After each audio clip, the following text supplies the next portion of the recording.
Dear students of class 8, welcome to Al Hidayah Public School online classes. I am your assistant teacher and today I will teach you the rest of the parts of your chapter 16 that is based on civics, the Constitution of India. आज हम constitution of India यानी constitution की characteristics पर नज़र डालेंगे। इससे पहले मैंने प्रीएम्बल के कुछ वर्ड्स थे जो मैंने आपको समझाए थे, एक्सप्लेन किए थे। तो कैरेक्टरिस्टिक्स ऑफ कॉन्स्टिट्यूशन में सबसे पहले हमारी जो गवर्नमेंट है वो पार्लियामेंट्री गवर्नमेंट है। पार्लियामेंट्री गवर्नमेंट का मतलब क्या होता है? जितने भी इलेक्टेड रिप्रेजेंटेटिव्स होते हैं वो गवर्नमेंट चलाने के लिए एक साथ दो सदन होते हैं, दो पार्लियामेंट में जिसको एक लोकसभा कहते हैं, एक को दूसरे को कहते हैं राज्यसभा। तो यहाँ पर बैठकर सारे डिसीजंस लिए जाते हैं और सारे जितने भी चुने हुए इलेक्टेड रिप्रेजेंटेटिव्स होते हैं किसी भी बिल के लिए यहाँ पर वोट देते हैं। पार्लियामेंट का जो मेन वर्क होता है वो होता है कानून को बनाना, यानी कि जो लॉ है उसको क्रिएट करना, उसको बनाना। उसको कैसे बनाते हैं ये हम नेक्स्ट वीडियो में सीखेंगे। कानून को कैसे बनाया जाता है, उसका क्या प्रोसेस होता है। यहाँ पर देखिए कि इसके दो हाउस होते हैं पार्लियामेंट के, एक होता है लोकसभा, दूसरा होता है राज्यसभा। लोकसभा का जो हेड होता है वो उस पार्टी का पर्सन होता है जो मेजॉरिटी यानी कि जो जीत के सबसे ज़्यादा वोट लेकर पहुंची है पार्लियामेंट। उसका जो हेड होता है उस पार्टी के हेड को प्राइम मिनिस्टर बोलते हैं, या फिर प्राइम मिनिस्टर ही उस पार्टी का हेड होता है, लीडर होता है। काउंसिल ऑफ मिनिस्टर्स यहाँ पर लिखा हुआ है प्राइम मिनिस्टर के नीचे, आप बोर्ड में देखेंगे। काउंसिल ऑफ मिनिस्टर्स वो मंत्रिमंडल होता है या मंत्री परिषद होता है जहाँ पर जिसमें कि अलग अलग डिपार्टमेंट्स के जो मिनिस्टर्स होते हैं उनका वो एक साथ पार्लियामेंट में बैठते हैं, मीटिंग्स करते हैं, डिसीजंस लेते हैं, ऑफिशियल वर्क करते हैं।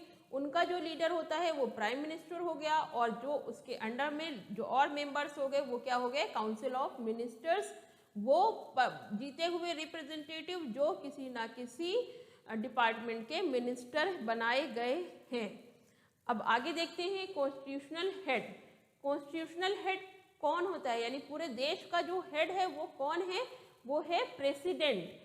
अब constitutional head of the state, state का मतलब पूरा देश यहाँ पर है, ये मैंने पहले भी आपको बताया था।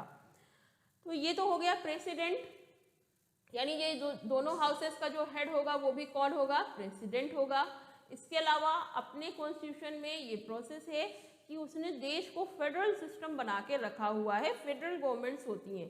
फेडरल गवर्नमेंट्स का मतलब हो गया कि अपना देश मैंने आपको बताया जो अपनी कंट्री है इंडिया, उसमें अलग अलग तरह के लोग रहते हैं, अलग अलग कल्चर है उनका, अलग अलग लैंग्वेजेस हैं। और जब अंग्रेज़ों से हमें आज़ादी मिली थी उस टाइम पे बहुत सारे प्रिंसेली स्टेट्स थे। प्रिंसेली स्टेट्स का मतलब रजवाड़े थे, छोटे छोटे छोटे छोटे प्लेस थे जो अलग अलग उनके राजा हुआ करते थे। जैसे कि अपने अवध क्षेत्र में अवध के नवाब हुआ करते थे। आप आंध्र प्रदेश में हैदराबाद जो रीजन था वहाँ पे निजाम हुआ करते थे। इसी तरह से आपने झांसी की रानी का भी नाम सुना होगा। इसी तरह से बंगाल के नवाब भी आपने क्लास 8 अपनी हिस्ट्री में पढ़ेंगे आप, और पढ़ा भी है अभी शुरू के चैप्टर्स में।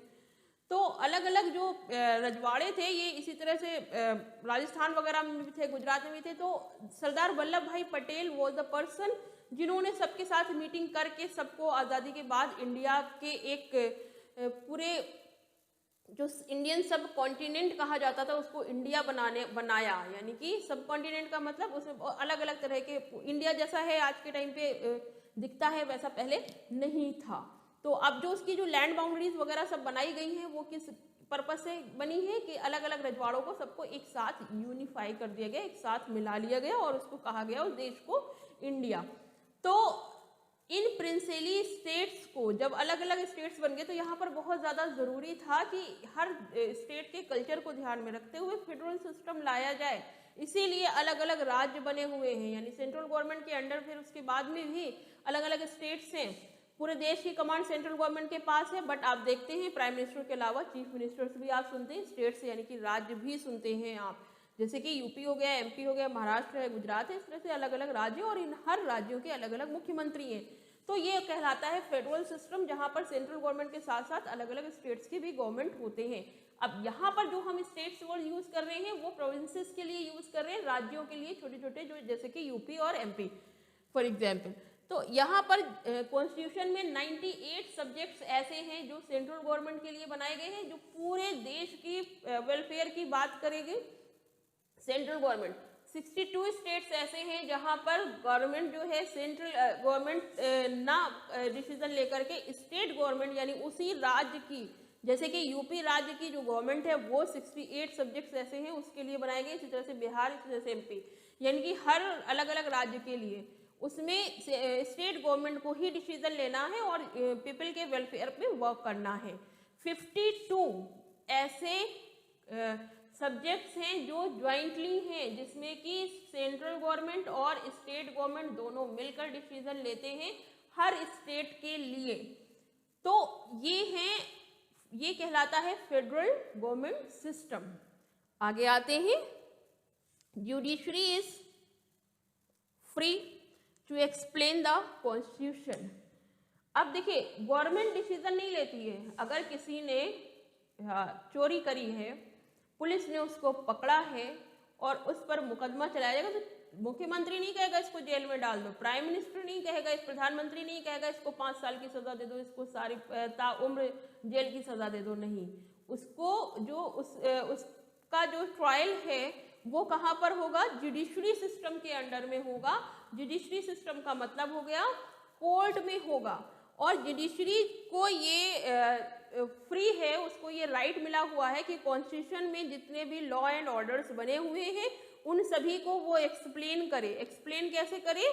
जब भी किसी तरह के लॉ एंड ऑर्डर्स को तोड़ा जाए तो जुडिशरी ही डिसीजन लेगी, वहीं पर ट्रायल होगा और जो भी कल्प्रिट होगा उसको जुडिशरी सजा देगी और जो भी विक्टिम होगा उसके लिए जितना भी हर्जाना बनेगा वो उसको जुडिशरी दिलाएगी।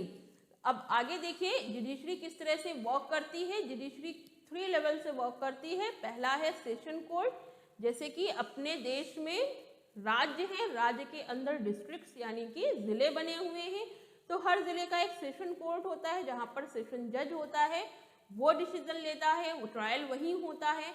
उसके बाद अगर विक्टिम उस डिसीजन से सेटिस्फाई नहीं है, यानी जिसके साथ अपराध हुआ है, कोई भी क्राइम हुआ है, अगर सेशन कोर्ट का डिसीजन आया और वो जो विक्टिम है वो सेटिस्फाइड नहीं है, तो या फिर जो एक्यूज्ड है वो सेटिस्फाइड नहीं है, तो दोनों ही पार्टीज को ये राइट होता है कि वो सेशन कोर्ट के फैसले को चैलेंज करें। कहाँ पर? हाई कोर्ट में। हाई कोर्ट में अपील कर सकते हैं। हाई कोर्ट में अपील करने के बाद फिर से ट्रायल होगा, फिर से सारे सेशंस चलेंगे और इसके बाद में फिर से फैसला आएगा, डिसीजन आएगा। हाई कोर्ट के जज का जो पैनल होगा वो डिसीजन लेगा। अगर इस डिसीजन से भी कोई भी एक पार्टी, चाहे वो विक्टिम के साइड की हो या फिर एक्यूज्ड के साइड की हो, अगर वो भी कोई एक पार्टी अगर डिसीजन नहीं मानती है तो फिर उसको राइट होता है कि वो सुप्रीम कोर्ट भी जा सकती है और सुप्रीम कोर्ट का जो डिसीजन होगा वो फाइनल डिसीजन होगा। उसके बाद फिर आगे बहुत ही एक्सेप्शनल केसेस होते हैं जो प्रेसिडेंट तक जाते हैं। अदरवाइज सुप्रीम कोर्ट का जो कहना है, जो भी फैसला होगा, जो भी डिसीजन होगा वो लास्ट होगा और वो मानना पड़ेगा दोनों ही पार्टीज को। तो ये है सिस्टम कॉन्स्टिट्यूशन के कुछ कैरेक्टरिस्टिक्स। इसके अभी बाकी के भी कैरेक्टरिस्टिक्स हैं जिनको हम अगले लेक्चर में समझेंगे। मिलते हैं नेक्स्ट लेक्चर में। Thank you, bye bye.